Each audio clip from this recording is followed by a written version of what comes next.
ફૂટ જબરજસ્ત છે, જબરદસ્ત ફૂલ એ વધારે વેલી પાકતી જાતે એટલે સારામાં સારી ગણાય. આમાં એક જ સાથે ઘણા બધા ફૂલ આવી જાય. તમારે જમીન થોડીક આમ ચીકણી છે તો સુકારાનો ને એવો પ્રશ્ન ના ના અમારે નથી. આ સુકારમાં એક છોડવો પણ છે. ઉતાવળું બીજ વાવવું હોય એને માટે ફૂલે પુષ્પા બેસ્ટ.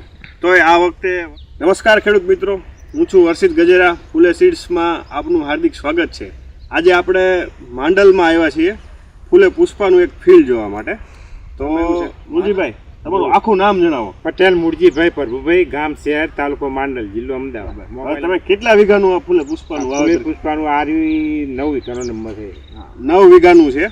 24 ગુઠાનો વીઘો આવે અહીંયા, બરોબર. અને પેલા તમે બીજી કંપનીની અન્ય વેરાયટી તમે વાવતા, બરોબર. એના કરતા આ સારી લાગે છે. તો આમાં તમે વીઘે કેટલું બિયારણ વાવ્યું છે? અમે વીઘે 700 ગ્રામ. 700 ગ્રામ જેવું વાવ્યું છે. અને ઉગાવો કેવો હતો? સારામાં સારો. સારું છે, બરોબર. પછી ફૂટ કેવી છે આની? ફૂટ જબરજસ્ત છે, જબરદસ્ત. ફૂલ એ વધારે. ફૂલ વધારે છે. બીજી વેરાયટીમાં અત્યારે ફૂલ આવવાનું ચાલુ થયું, આમાં કેમ છે? આગળ પાછળ છે, મોટું છે?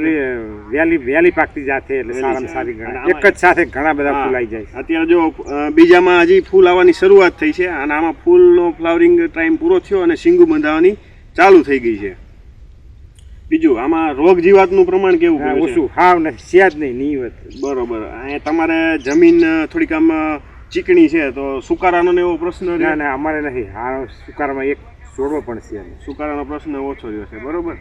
બીજું આપણે ચેતનભાઈ પાસેથી માહિતી લઈએ કે તમે અહીંયા બધા ખેડૂતોના ગામડે ગામડે જઈ ખેતરે જઈને જોવો છો, તો તમને ફૂલે પુષ્પામાં કેવું લાગ્યું? ફૂલે પુષ્પા સારી જાત છે.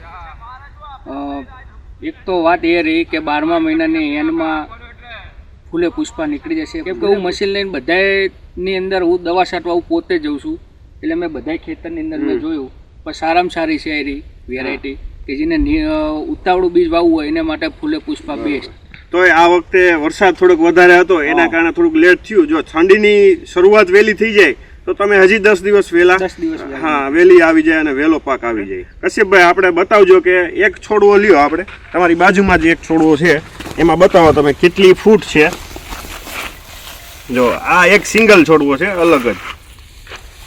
એમાં મુખ્ય ડાળી જોઈએ તો 1 2 3 4 જે અંગૂઠા જેવી જાડી છે, અને એમાંથી એક ડાળીમાંથી જોઈએ તો પેટા ડાળી છે 1 2 3 4 5 6 7 જેવી ઓછામાં ઓછી પેટા ડાળી આવે. અને બીજું ફ્લાવરિંગની પેટર્ન જોઈએ તો આમાં ઉપરથી નીચે ફ્લાવરિંગ આવશે, બરોબર ને? ઉપરથી નીચે ફ્લાવરિંગ આવે છે. અને બીજી તુવેરમાં કેવું હોય છે, છોડ બહુ મોટો હોય. આની છોડની હાઈટ તો સારી જ થાય છે, માપની. હા, માપની છે. પણ જે ફૂલ વચ્ચે, બે ફૂલ વચ્ચેનું જે અંતર હોય એ ઓછું છે, એટલે કે ઓછી જગ્યામાં વધારે ફૂલ અને વધારે શીંગો આવશે. તો આ વિડીયોમાં આટલું જ. વધુ માહિતી સાથે નવા વિડીયોમાં મળશું. ત્યાં સુધી ફૂલે સીડ્સ સાથે જોડાયેલા રહો. ધન્યવાદ. નજીકના ડીલરનું સરનામું અને કોન્ટેક્ટ નંબર મેળવવા માટે નીચે આપેલા નંબર પર સંપર્ક કરો. ધન્યવાદ.